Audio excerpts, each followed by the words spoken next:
আসসালামু আলাইকুম ওয়া রাহমাতুল্লাহ। ইব্রাহিম আলাইহিস সালামের স্ত্রীর নাম ছিল হাজেরা। বহু বছর পর তাদের ঘরে এক পুত্র সন্তান জন্ম নেয়। নাম রাখা হয় ইসমাইল আলাইহিস সালাম। আল্লাহর আদেশে ইব্রাহিম আলাইহিস সালাম হাজেরা ও ছোট ইসমাইলকে নির্জন এক মরুভূমি এলাকায় রেখে আসেন, যার বর্তমান নাম মক্কা। ইব্রাহিম আলাইহিস সালাম ফিরে যান, আর হাজেরা সন্তান সহ একা পড়ে যান মরুভূমিতে। চারপাশে পানি নেই, খাবার নেই। পিপাসার্থ ইসমাইল আলাইহিস সালাম কাঁদে। মা হাজেরা পানি খুঁজতে সাফা ও মারওয়া পাহাড়ের মাঝে 7 বার দৌড়ান। ইসমাইল আলাইহিস সালাম এর পায়ের কাছে আল্লাহর রহমতে জমজম কূপ ফুটিয়ে ওঠে। পানির স্রোতে প্রাণ ফিরে পায় মরুভূমি। পানি দেখে জুরহুম গোত্র আসে এবং হাজেরা ইসমাইলকে সম্মান দেয়। তারা বসতি স্থাপন করে মক্কায়। ইসমাইল আলাইহিস সালাম বড় হতে থাকেন।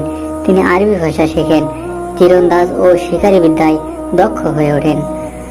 বছরখানেক পর ইব্রাহিম আলাইহিস সালাম ফিরে আসেন এবং ইসমাইলকে দেখে আনন্দিত হন।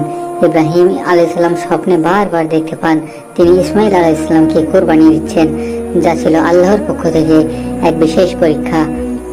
ইব্রাহিম আলাইহিস সালাম সব কথা বলেন ইসমাইল আলাইহিস সালামকে।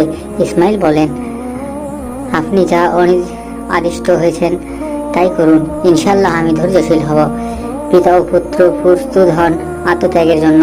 ইসমাইল আলাইহিস সালাম চোখ বাঁধেন যেন পিতা মন না কাঁদে।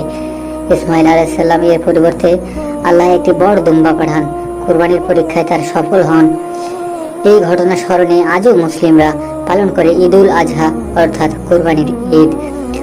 আল্লাহর নির্দেশে ইব্রাহিম আলাইহিস সালাম ও ইসমাইল আলাইহিস সালাম কাবা নির্মাণে হাত লাগান। ইসমাইল আলাইহিস সালাম পাথর এনে দেন। কাবা নির্মাণের সময় ইব্রাহিম আলাইহিস সালাম এর পায়ের ছাপ যেখানে ছিল সেটি আজও মাকামে ইব্রাহিম নামে পরিচিত। ইসমাইল আলাইহিস সালাম নবুয়তের দায়িত্ব পান। তিনি মক্কার মানুষের মাঝে তাওহীদ প্রচার করেন। ইসমাইল আলাইহিস সালাম কুরাইশ গোত্রের উৎপত্তি। পরে এই গোত্র থেকেই জন্ম নেয় মহানবী হযরত মুহাম্মদ সাল্লাল্লাহু আলাইহি ওয়াসাল্লাম। ইসমাইল আলাইহিস সালাম দীর্ঘ জীবন শেষে মৃত্যুবরণ করেন।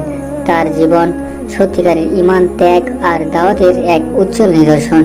প্রিয় বন্ধুরা, এরকম নবীদের তথ্যমূলক ভিডিও পেতে চ্যানেলটিকে সাবস্ক্রাইব করে পাশে থাকা বেল আইকনটিতে প্রেস করতে ভুলবেন না যেন। ধন্যবাদ।